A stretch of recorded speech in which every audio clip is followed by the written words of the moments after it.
Okay, so welcome everybody to Living with Loss webinar. Thank you very much for being here. I do realize that everyone's time is precious, so I do appreciate you being here today. So what we're going to do is talk about living with loss, the different ways that we can live with loss. I'm going to share my screen. I can remember how to do it. Sec.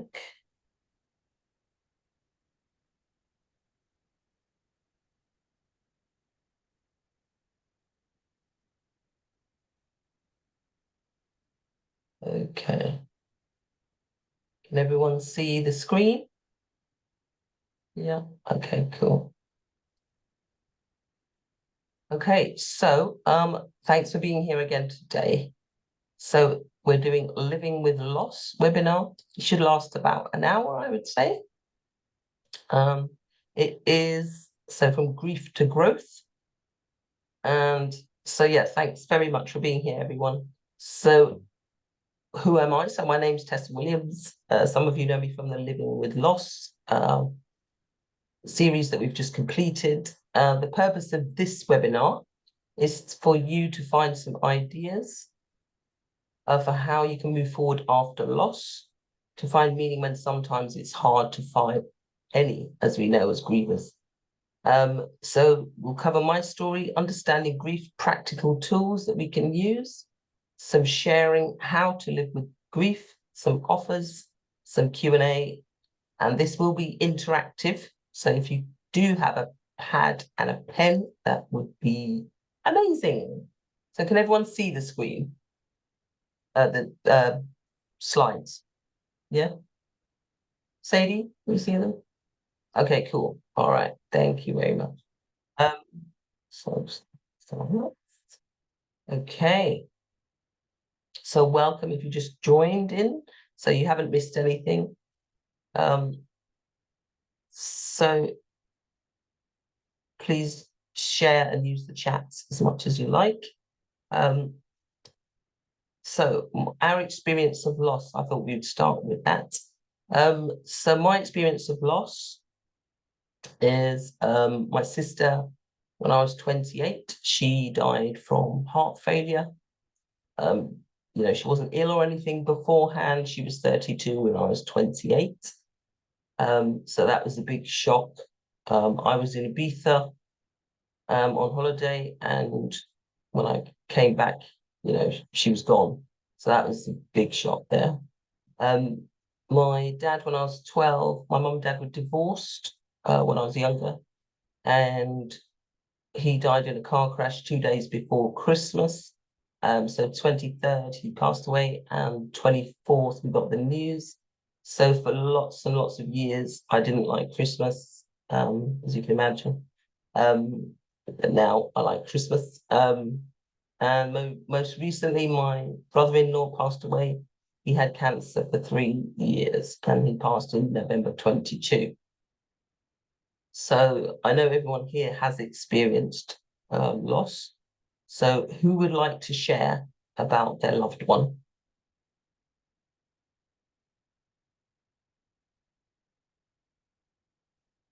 Anybody?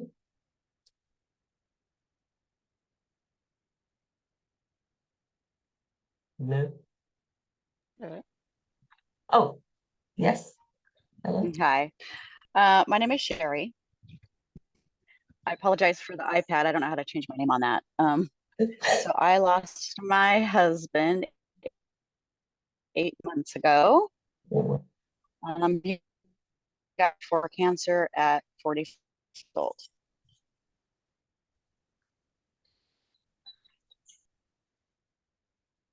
I think you cut out there again, Sherry.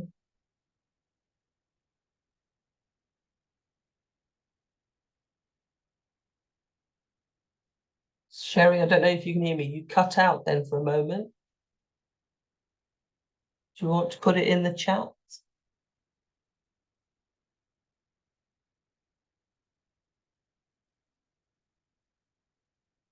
Okay. So Sadie, your dad and your husband died. Sorry for the loss. And Brandy, she lost her son, Logan, at age 17. I'm so sorry, Brandy.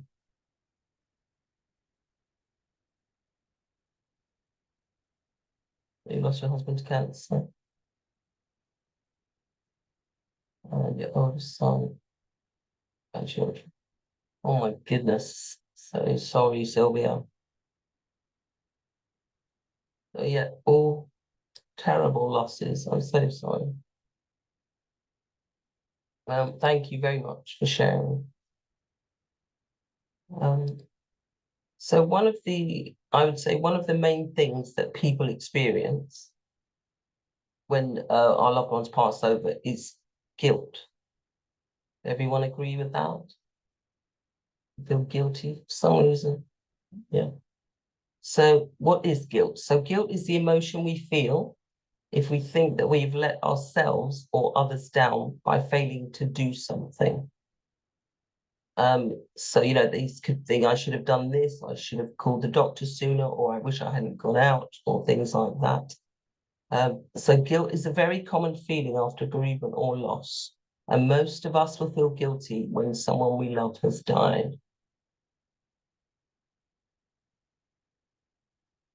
And sometimes we feel guilty about something that in the circumstances that we could not have changed or done differently. And what makes these feelings of guilt possible is that as humans, we reimagine the past and kind of try and imagine future possibilities. So, for example, thinking back to when we were 20 and things that we could have done differently, or imagining a different outcome as to what has happened to our loved ones. But with feelings, so what can help with feelings of guilt is to understand that there was nothing that we could have done differently. And so I'm just going to repeat that because I think it's worth it. So what can help with feelings of guilt is to understand that there's nothing that we could have done differently, nothing at all. Because I think, we just carry so much inside us about things that we could have done. And in fact, there was nothing that we could have done.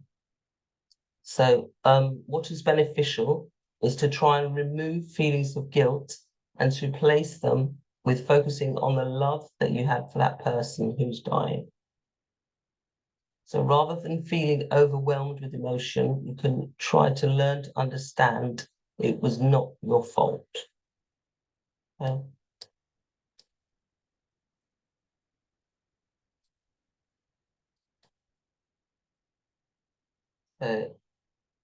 If we could, if you have your pen and paper ready, um, if you could write down a couple of things that you may have been feeling guilty about. So whether it was recently or for some time now. So if you will take a couple of minutes, I'll put some music on.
Everybody ready? Give me a thumbs up, something in the chat.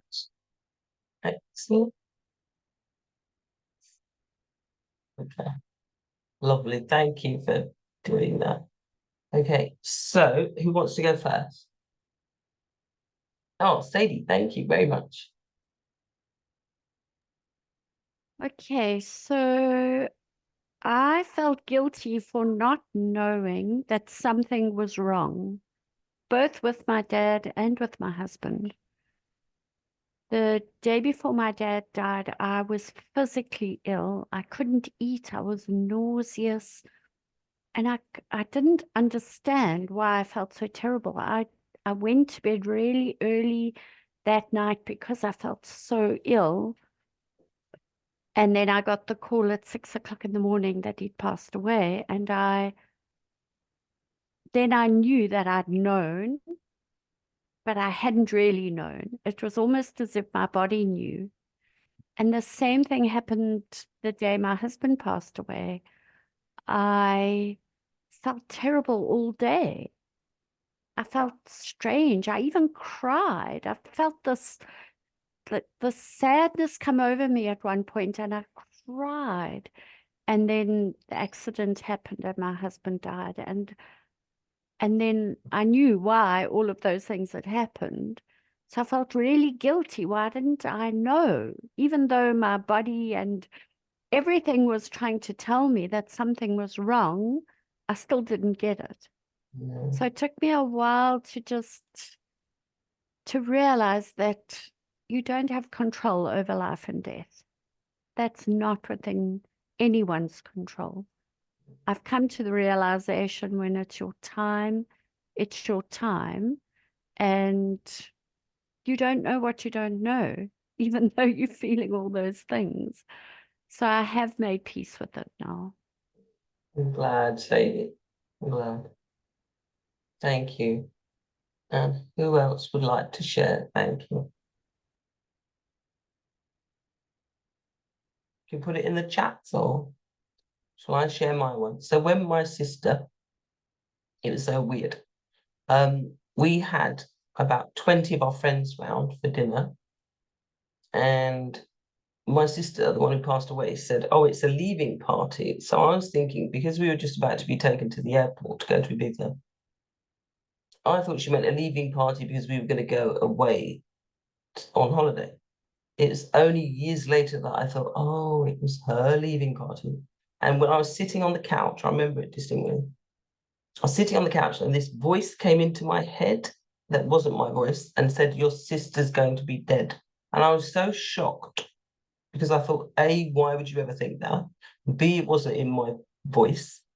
And so when everyone was waving to us and getting into the car, I remember there's loads of faces, there's about 20 people, and I felt guilty that I didn't see her face last before we got into the car. I mean, I did ring her from the airport, but it kind of plagued me for many years that why didn't I just make sure that I saw her face as the last face, considering I'd had that thought about 5 minutes before we got into the car to be taken to the airport. Do you know what I mean? I know. Mad. Who else would like to share, even on chat or voice?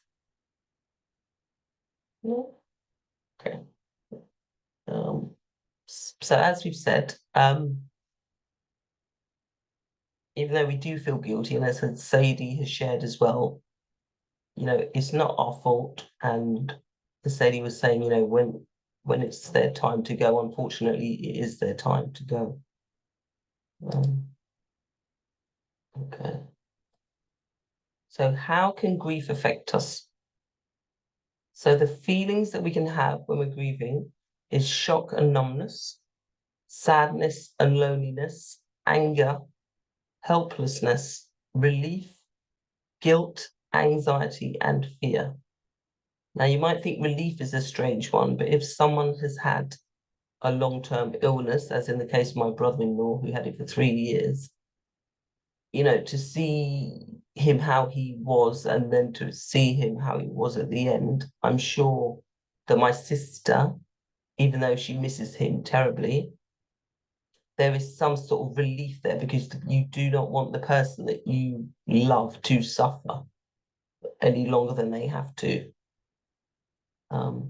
So the physical sensations, so hollowness in the stomach, tightness in your chest or throat, breathlessness, lack of energy, or oversensitivity to noise. Who can relate to any of those? Give me a thumbs up. Yeah. So experiences. So what are kind of experiences? Admit. So disbelief, confusion, lack of concentration, the simplest of tasks can seem huge, not feeling in the present moment as if you're kind of detached from what's going on, and you're slower to process things because your mind is just not with it. So who can relate to some of these feelings and experiences, and who would like to share? So Sylvia B, you've experienced all of those except relief. Thank you for sharing, Sylvia. Yeah. Thank you. So how, we know that grief is not all of the above and panics attacks. Oh my goodness, sharing. Yeah, definitely. And panic attacks are too. I'm sorry to hear that, Sharon. And how long, if you don't mind me asking, how long has your loved one passed? And who was it?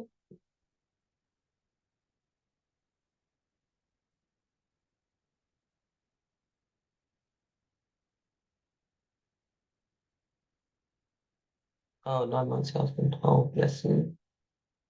Bless him.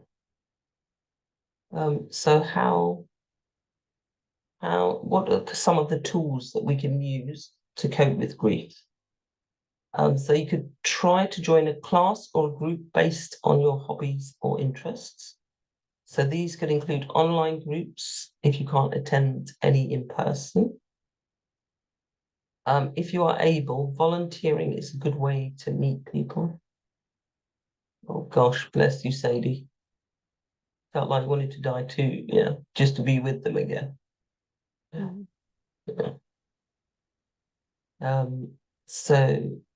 If you're able, volunteering is a very good way of meeting people, and helping others can also be a way to improve your mental health.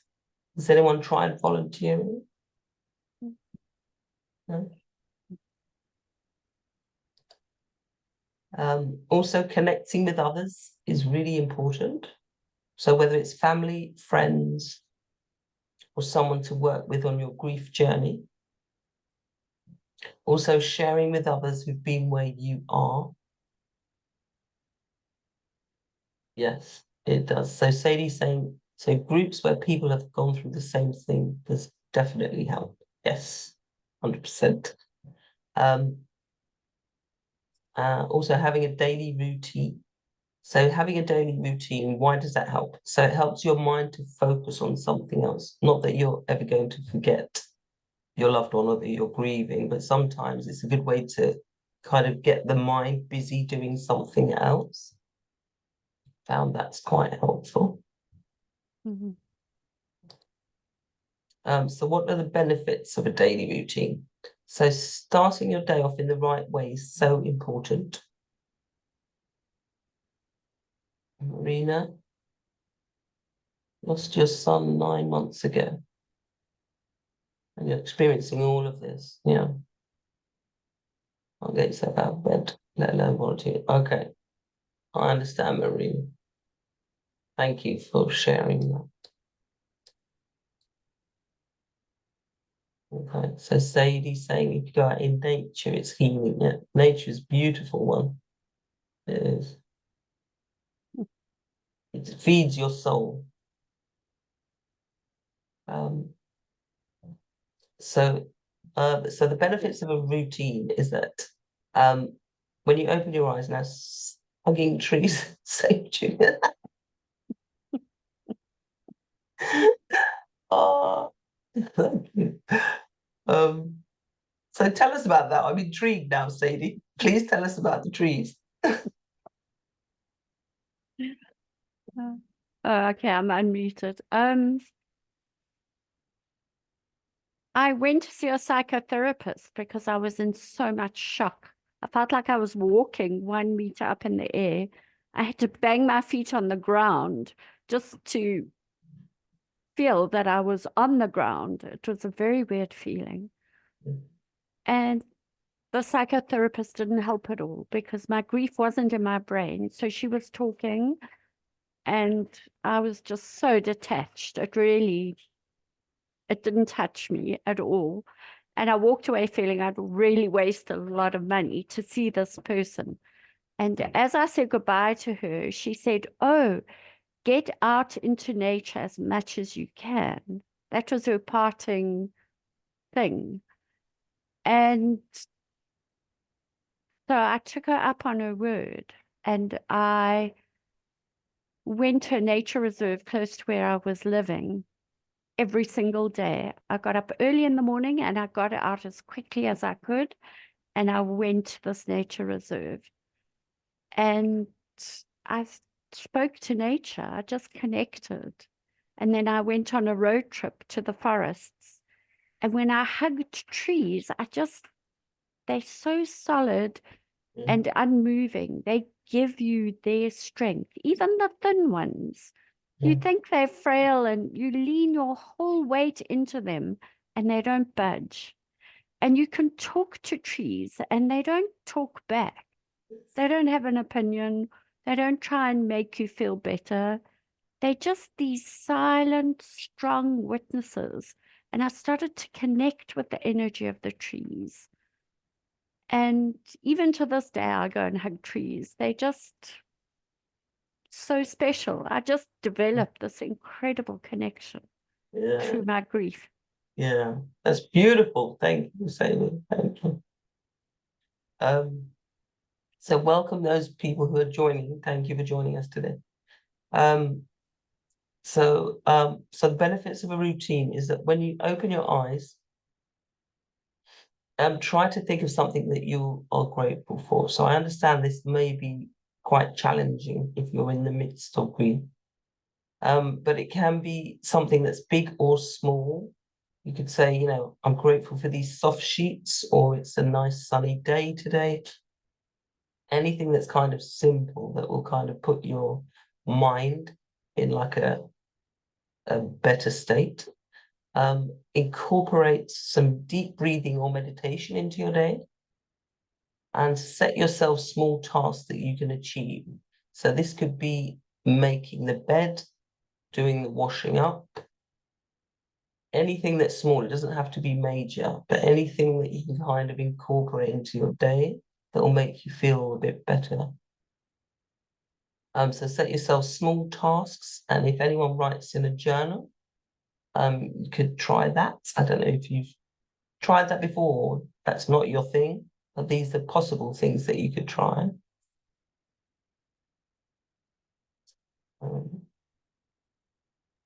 Okay, you can call a friend at the same time every day to get you into a routine. Sadie again. And try also to stick to a sleep schedule, i.e. go to bed at the same time every night. And if you find that you cannot sleep when you get to bed, get up and do something relaxing. So that could be reading a book, listening to some soothing music. And then it tells your body and brain, if you go to bed at the same time every day, then it tells yourself, okay, this is sleep time now, and you get into a routine. Waking up feeling fresh is one of the best things that you can do, is a good night's sleep. So iPad, I'm not sure what your name is again, sorry. You found a grief counselor, a grief coach, and weekly grief group. That's good. Generic counseling didn't help you. So each morning you read daily uplifting messages. Excellent. To try to be grateful for something first thing. And then you get dressed to try to change your mindset for the day. Even if, oh, Sherry again, thank you, Sherry. Even if you don't do much later. Excellent, Sherry. That's really good. That's really good. So are you, Sherry, are you still seeing a grief counsellor, grief coach and a weekly grief group?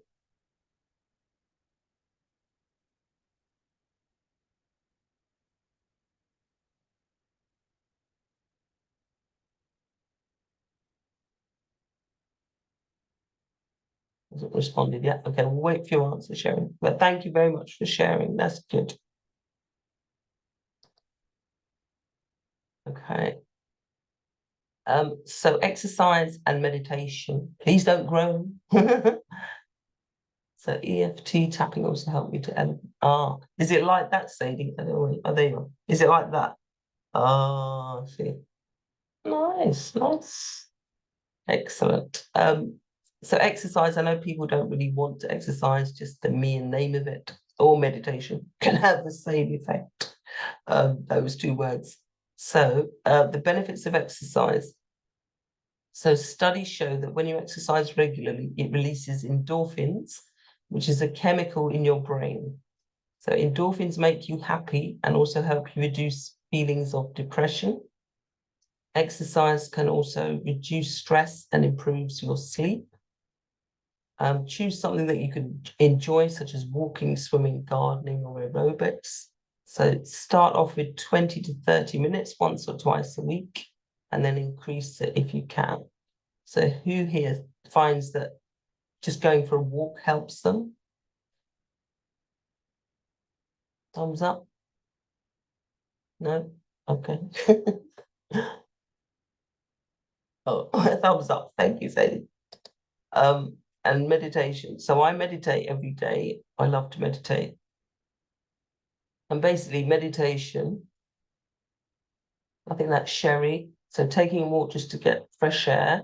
She doesn't think of it as exercise. Can walk in silence or listen to a podcast. Excellent. Yeah, it is Sherry. Excellent. Thank you, Sherry. Yes, getting some fresh air is so important. And yes, so choosing something that doesn't feel like exercise, as you say, such as walking, is so good because we naturally, most of us can walk, thank goodness. And yeah, listening to a podcast, so you're making the most of your time, that is excellent. Or silence, of course, is golden. Lovely. Thank you for sharing, Sherry. So I meditate every day. So meditation is just the process of calming your mind and your body. It helps to reduce stress.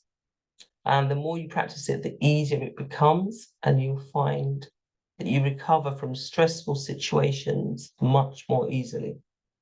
I also find that my mind is clearer and helps me to focus.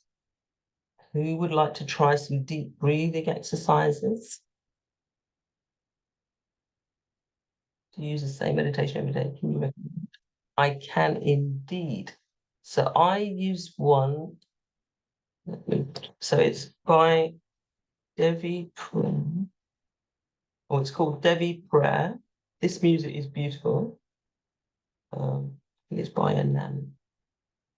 If you tap this into YouTube, you will. Oh, yeah.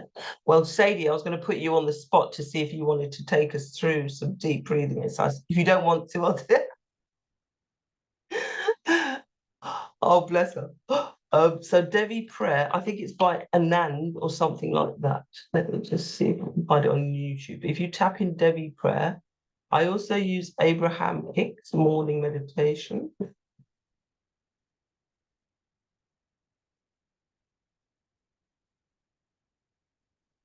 Let's just, as soon as you put in, I think it's Anand or something like that. But if you tap in Devi Prayer into YouTube, it's just beautiful music that would just get you really calm.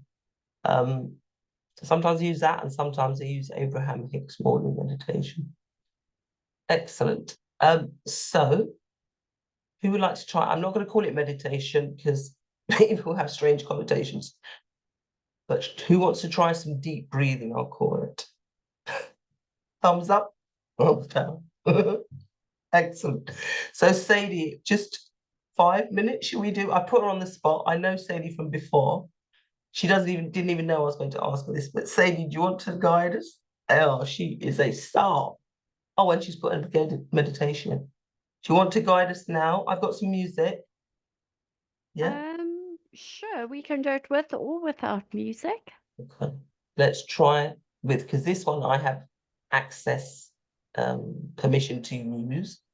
So, and I think it's a lovely piece. Okay, so is that too loud? Because I can't hear what it's like for everyone hearing it. I can't hear music. Can't hear it. No. Can anyone hear that? You hear that? I think you have to share your screen, Tessa.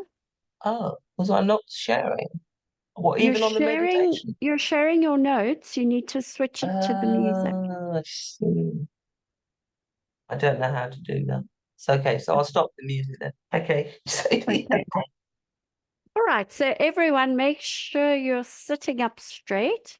You need a straight spine to allow the energy to flow easier. Now just tilt your head forward and back, and then bring it to the center so that you feel your head is balanced evenly on your neck. Now close your beautiful eyes and take a deep breath in. Fill your lungs up and pause at the top of your breath. And now breathe out very slowly and controlled, as slowly as you can. Let the breath come out. Use only your nose. If your nose is blocked, you can use your mouth. When you get to the end of that slow exhale, take another quick, big, deep breath in. Hold it at the top. Pause. And now let it go very slowly. And as you're letting your breath go, relax your body. Relax your shoulders, your neck, the muscles around your eyes. When you come to end of that breath, take another big, deep breath in. Fill those lungs up. Pause at the top of the breath and let it go slowly, slowly, slowly. Relax your stomach. Relax your ears. Relax your hands. Now just breathe as you would normally. Focus on the tip of your nose. See if you can feel the cool air as you breathe in. And notice the warm air on the tip of your nose as you breathe out. It's very subtle, so you have to focus very hard. Each breath in, see if you can notice that it's cooler than the breath that you breathe out.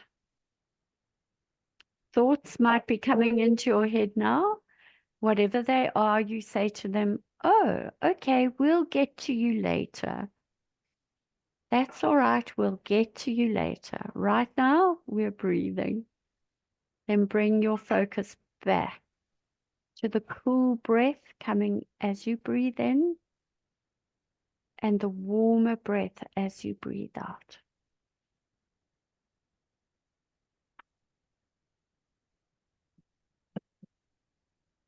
If you're feeling up in the air and you need to ground, this is an easy way to do it. Imagine roots from the base or the soles of your feet going down. They're energetic roots. They go down through the floor, through the concrete, through the sand, the stones, the rock. Just imagine these roots easily flowing through, flowing down through the bedrock to the center of the earth. And there's a beautiful crystal there. And it's a lovely pink color. Wrap your roots tightly around this pink crystal and say, thank you, Mother Earth, for allowing me to put my roots down into you.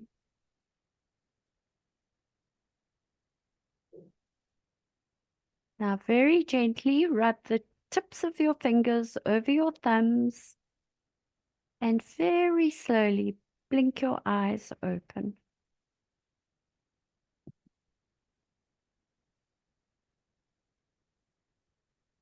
Thank you, Sadie. Thank you. My pleasure. So, who found some benefit in that? Excellent. Thank you, Jan.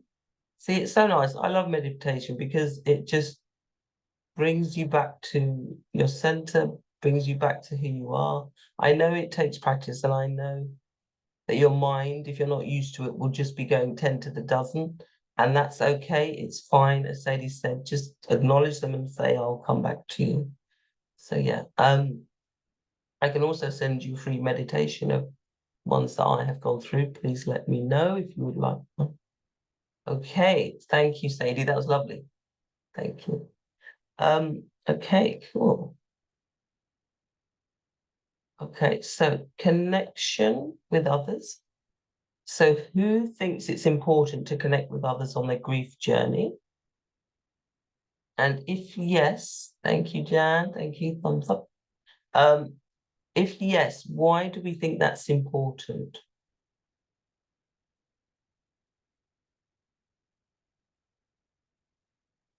Anyone in the chat? I want to unmute.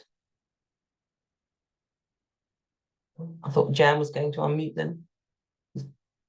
Excuse me. Grief can be so lonely. Yes, Sadie.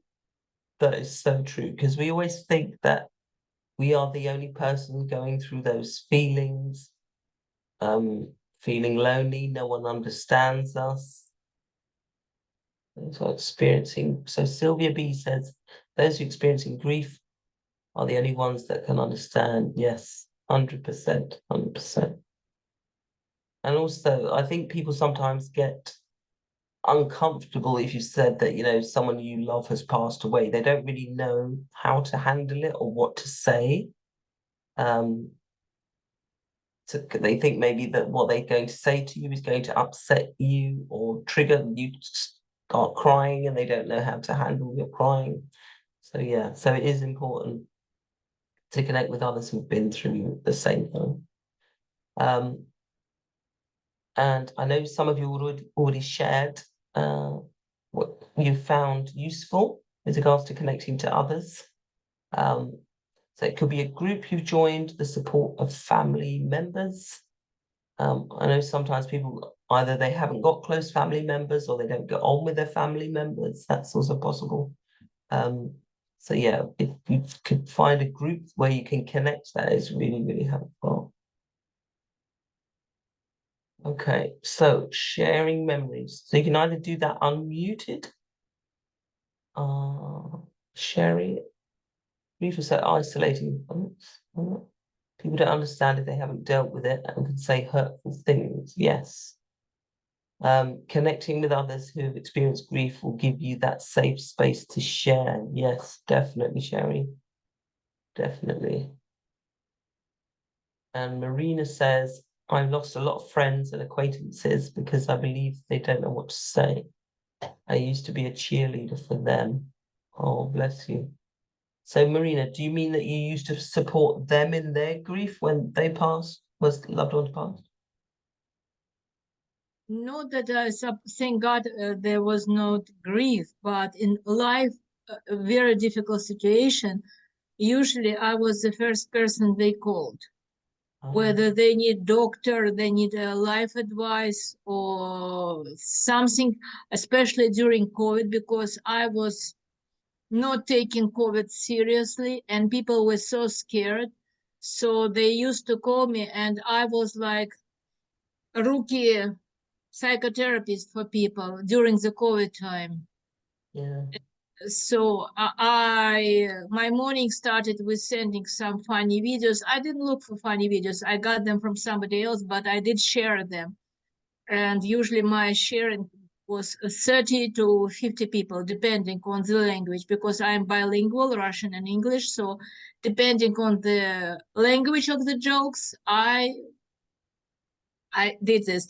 And it was some period of time, very difficult period for me, when I stopped doing this for several days. And I immediately got messages from a couple of people. Marina, what happened? I said, what do you mean? We didn't get from you anything for several days already. What happened? So, and another woman said, I send you jokes to my aunt in Canada, and this is the only thing that cheers her up. And I was the one, sometimes the only one who called the people on their birthday. to, because I think it's very important day, your birthday. I still do call some of my colleagues, so not always they respond. So I put messages, but as I said, for all my life in America, and I'm immigrant in America, even when we had very, very difficult time, people used to call me for support, for advice, for information, for everything. And now only 2 or 3 people still communicate with me, especially one of my friends who was with me since day one. It happened every day, sometimes hour or 2 hours every day. She was more than psychotherapist for me. Mm. So, but the others like call me and say, Happy Mother's Day. I don't even know what to tell these people. I lost my only son. What Happy Mother's Day are you talking about? Or Happy Thanksgiving. Really? The word happy is not from my vocabulary right now. Yeah. So they don't know what to say. I don't celebrate Happy Halloween. I don't celebrate Happy New Year because since we lost our only son, we don't have grandkids. We don't actually have anyone but each other. Yeah. What happy can you offer us? Mm. Happy is not the word for Oh, us. oh, bless you, And Marina. one of the person, I stopped communicating with her completely. She used to be our friend for almost 30 years, she and her husband. Or so we think so. And 2 months later, after the funeral, she was calling me and I was crying at that time. And she said, you still crying? Oh, You're supposed to move forward. You have to find new horizon. You have to find something new. You have to move forward. I said, it has been 2 months. What are you talking about? But for her, it was already over. 2 months is more than enough. She grieved enough. And she has 2 kids, alive, healthy, happy. And after 30 years, we don't communicate in any way for almost 6 months already. mm. And I don't think I ever want to talk to her again. She tried to contact through my husband, but I say, please don't involve me. I don't want to hear or listen to this person again, because she used to be my close friend. And she didn't even find anything in her to support me with something, with anything. And when our other friend, common friend, asked, why don't you call Marina? She said, I don't know. It's a one-way communication. I don't know what to talk. She is talking about dogs with me. Her dogs. Do I care about dogs now? And she doesn't care about my son. She is not interested, though she knew him for more than 30 years. But she doesn't care. So she has nothing to talk to me about. And that's what I mean about isolation and I don't feel lonely, but I feel isolation. I lost connection with the outside world. I don't want to go out. I'm afraid of people. Really, I'm afraid of people because I don't know what to talk. Mm. And I can't explain it. I was never a coward. I was always ahead of everything.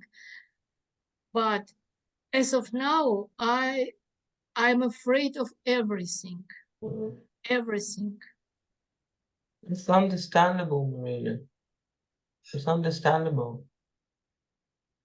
It's understandable for you, but obviously not for everyone. Like another, she's a very good person. We know each other. You know, sometimes when you just meet a person and you click right away.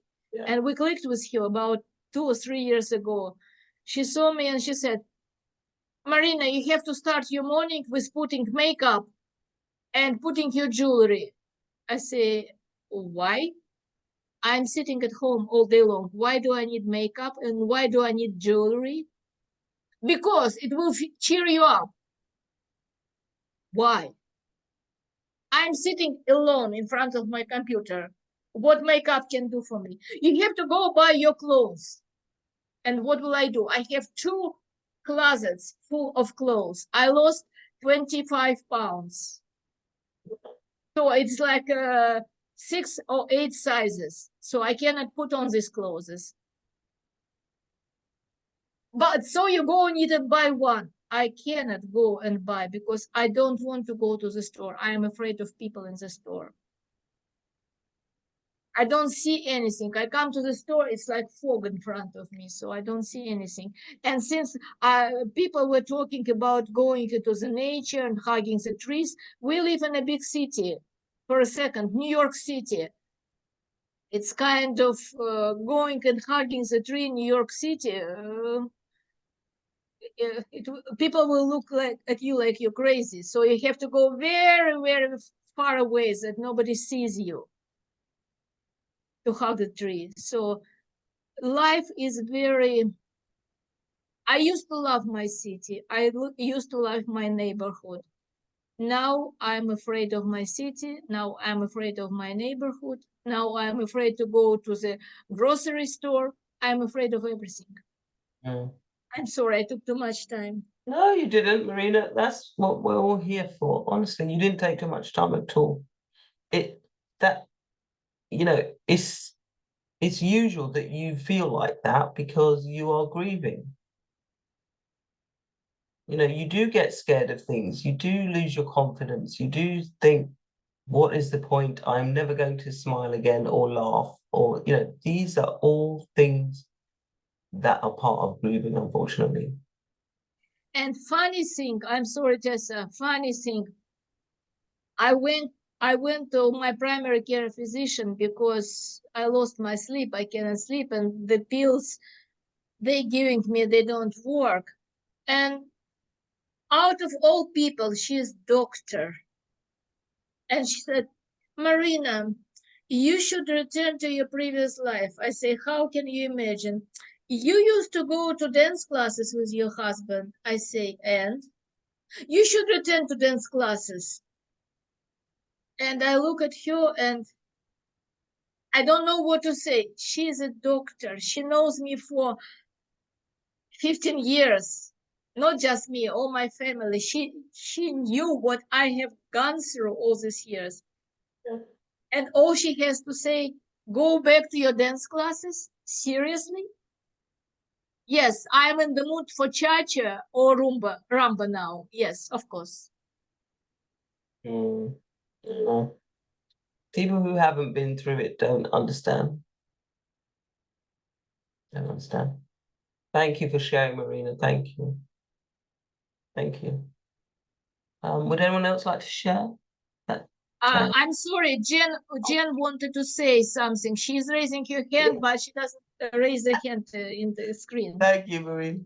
Hi, Jan. So you're muted at the moment. Are you on your phone? Yeah, she's on the phone. Does anyone know how to unmute an iPhone? Sadie? No, okay. I'm not sure because I'm on a PC, so I don't really know, unfortunately. Okay, so look at the bottom, possibly. Right, are there 3 dots somewhere? 3 dots? Or it might be bottom left.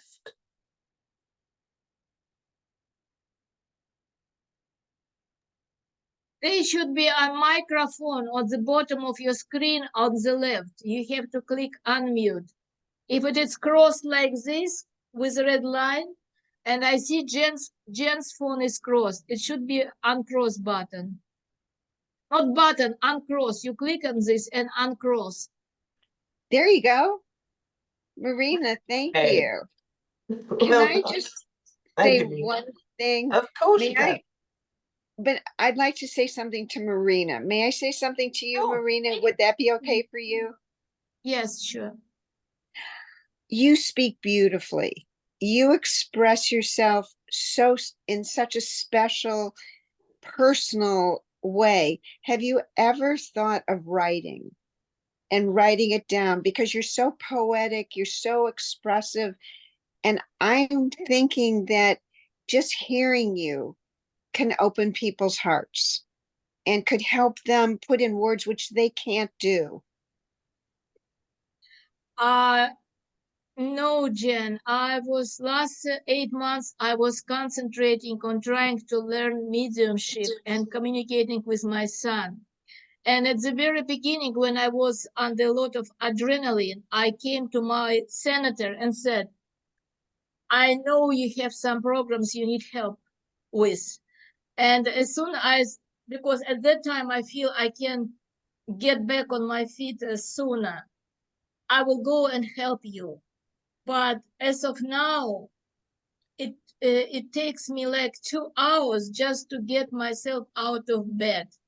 Sure. I go to several groups like Helping Parents Heal, but it is online group. I go to Compassionate Friends. I joined recently another group, but I didn't try to. Several people told me try to write this down, but probably I'm not there yet. I know I can help people. When my son was alive, he was working as admission counselor in rehabilitation center. So he sent a few moms to me. He said, talk to my mom. She will teach you how you should behave with your kids. And these are the women I still try to be in touch with a little bit. They support me, I support them. They had the same problem with their kids as I have been through last 21 years. So I try to talk and they found that I sound very encouraging, but I know a little bit of psychology and I know people will agree with you. They say, yes, yes, because at the moment when you talk to them, they're feeling that they go and jump into the thing right away. But the minute you hang up the phone, they return to their usual habits. And you cannot change people. I can share all my experience. I can share everything. And I never had a secret. Even in my profession, when I was working, I was told, Marina, it is your professional secret. Why do you share it? I say, why not? I am not going to lose anything. I know what I know. Why don't I share with someone who really is in process of learning? So I share everything I have, but I cannot change you if you don't want to change. So well, you have a beautiful heart and I can just feel it. And I want to send you a hug. Thank you so much, Jens. Thank you. Mutual. You're welcome. Thank you. Oh, beautiful. Thank you, Jan. Thank you, Marina. Absolutely. Oh, beautiful, beautiful. Okay. Sharing memories. Okay, so I thought this might be a nice thing to do. Sharing some nice memories of our loved one. So my dad, when we were small, he lived in Germany, and we used to go there every summer and every Christmas. The girls, 4 girls, and once I think he took us shopping, and he was just driving. It was kind of in a field, which I know sounds strange, but he just kept driving like around and around in a circle, and every time you thought, as kids, so I was about 10 or 11. Every time he thought, okay, he's going to go to the road now, he didn't. He just drove round and around, and we were just in fits of giggles. So that's one of the lovely memories I can think about with my dad. And my sister, who passed away, we were going out to a nightclub one night, and as we were walking in, there were steps to go down into the club, about 15 steps, and she wore these big kind of baggy trousers, kind of looked like Aladdin-y trousers that went in at the bottom.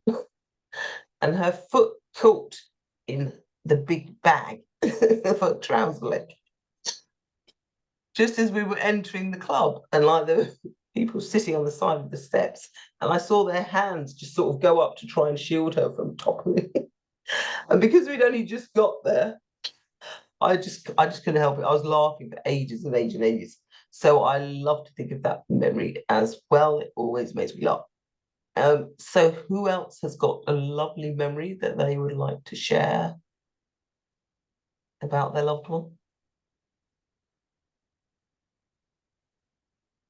Anyone? Thumbs up? Thumbs down? No? Anyone in the chat? No? Okay. I'm just going to read some comments because there was a few comments that were by Marina. So she lost a lot of friends and acquaintances because they don't know what to say. Yeah. Sylvia agrees. There's no longer happy in your vocabulary or holidays. Oh, bless you. And Sherry, I think that's Sherry. She can relate. She asked your family and friends when they text in the morning to check on me to only say morning. Unfortunately, there's no good mornings right now. Happy and good can feel offensive to you. Okay. Thank you, Sherry. And so, Sherry, Sadie, rather, I think you related to the trees. People look at you like you were crazy, yeah, but you don't care. Excellent. Yeah, and that's why it's important to connect with people who are going through the same thing. And Sadie also shares that keeping a journal is great. At first, you only wrote a few words. And then did they increase after that? Sadie, yeah, excellent. So I think sometimes even when we, if we lost someone suddenly, or even if we didn't lose them suddenly, there's kind of some unspoken things that we want to share with them that we didn't get a chance to say. And I think by writing it down, you can do it from both sides. So your side of what you want to say, and maybe write what you think their response would be to you about what you've written. I think that can be quite a healing thing to do. Marina also says that she listens to a lot of videos. So she writes you take some advice from them because your memory is fading and you need to write everything out. Okay, Marina, thank you for that. And Jan says, thank you so much for your beautiful words. You need to go. Okay, that's lovely to see you, Jan. It was lovely to meet you. And Sherry says, so many fond memories of your husband. He taught you to be a better person. She has to leave, only had an hour. Thank you so much for sharing, and I hope to do this again in the future.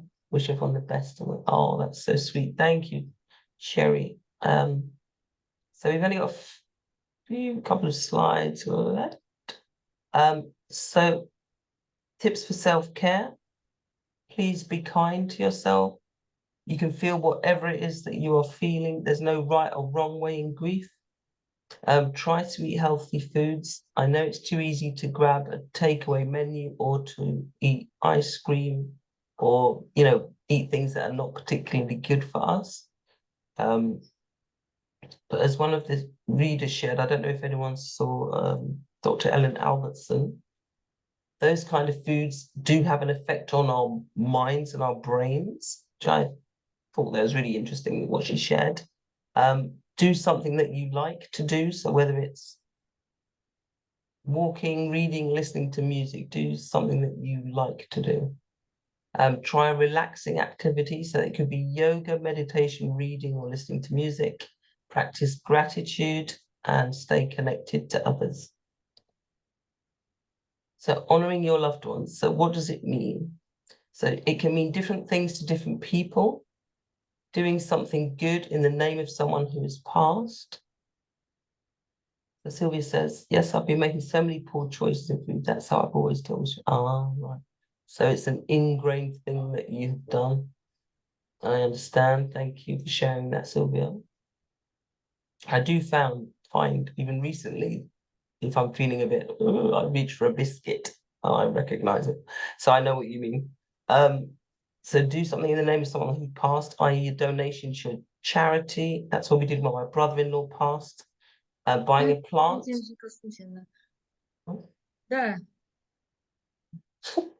Buying a plant or planting a tree in memory of your loved one. I know I'm aware of the time. So maybe you can do this afterwards because I am aware of people's time. So you can take a few minutes, write down ways you can honor your loved one. Okay. And does anyone want to share something, how they'd like to honor their loved one, or what you've already done?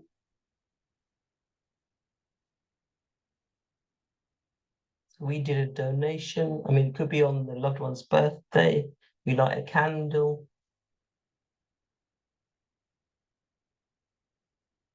Put it in the chat if you do. So moving forward. So we're coming near to the end now. So I found, well, I hope you found benefit in what we've discussed today. I know there's lots of information that we've covered in a short time. So I just want to let everyone know that I do offer a one-to-one grief program where we can talk through where you are now and where you would like to be. It's an 8-week program that's tailored to your needs. And it includes providing a safe space for you to share about your loved one, mapping out your journey of where you want to be and where you are now, creating a toolbox to help you when you're feeling down, and also includes 8 times 1 hour Zoom call with me for 8 weeks, so once a week, ongoing support via email. And at the end of the program, you'll gain more peace, have a clearer direction, the next steps to live a happier and fulfilled life. And if that's something you'd like to do, the next step will be to jump on a call with me and we can discuss your requirements to see if this course can help you. So it's £997 or $1,227 with 3 easy pays of $409. So if that's something you'd like to do, so the first step would be to jump on a call. The people who've gone for the course have said that it's very helpful to deal with losses and get awareness of where you stand. Thank you, Sylvia, for joining. What you overcame and what you could do further. She's calm, caring, creating a safe environment to talk about your losses. She helped me tremendously. I kept thinking of the grieving in the back of my mind, and I took some steps to help me get closure. It was a process which took me some time, but it all started with the awareness I got from your course. I'm in a better place now, thanks to you. Please keep doing what you're doing. You are impacting people's lives. Another testimonial, I felt the course was a clear and practical guide and helped me ease the pain of loss of my loved one. It helped me at the time of need. Thank you, Tessa. And the course on bereavement, which Tessa ran, was helpful. We explored grief and how it affects people. It was good to talk about the family member I've lost, and I should be able to change my routines so that I can cope with my feelings better. So that's the one-to-one program. So if you prefer to do the course on your own, in your own time and at your own pace, you're welcome, Marina. I've also created a standalone course. It's similar to the one-to-one program. And here you can find practical tips to move forward, learn to create a routine, create a toolbox again to help you when you're feeling down, identify the 7 stages of grief, see where you are, ongoing email support. So that one is £105 or $132. And you get a bonus of a 30-minute call to discuss whatever you wish. So again, if you wanted to jump on a complimentary call, you can do so. Let me just drop the link.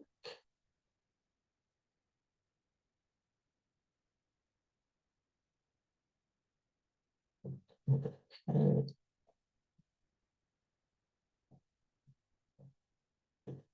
So the first one is the coaching or one-to-one.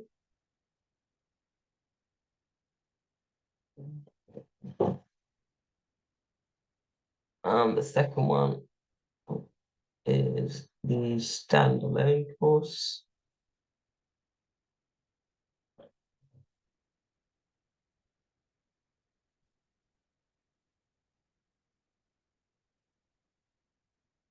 Okay, and also the link if you wanted to jump on a call is, yeah.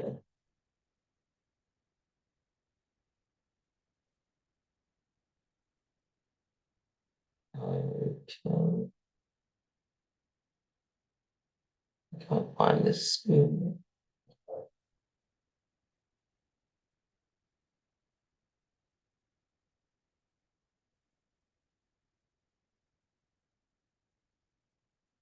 Okay. What was it? Right, here we go.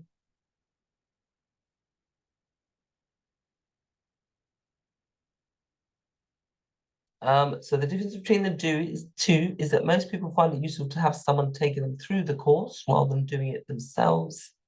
And with the one-to-one course, the benefits are we create a personalized plan and you receive 8 times 1 hour Zoom calls together. However, each person is different and you can choose which course is right for you. Both will help you to move forward. And both offer 3 bonus videos, benefits of meditation, benefits of a routine, and ideas to help you look after yourself. So that's the link in the chat if you want to book a call. We can discuss whatever you wish. Contact information is there. Does anyone have any questions?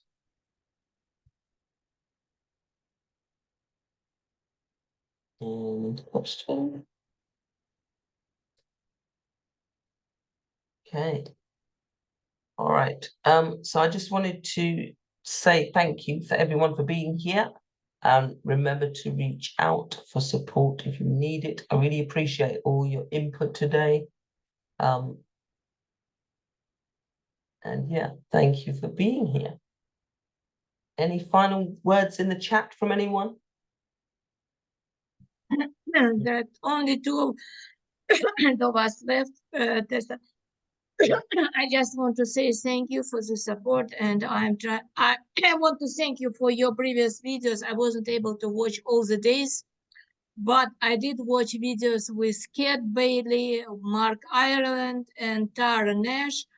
Unfortunately, I cannot catch up with everything, but thank you for organizing this video. The only one small comment.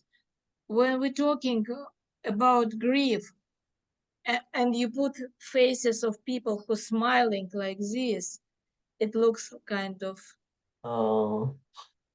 I think, thank you for your comment. I do take that on board.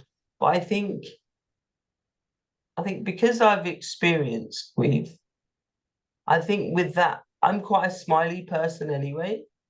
And that's Janet back in. Hello, Janet.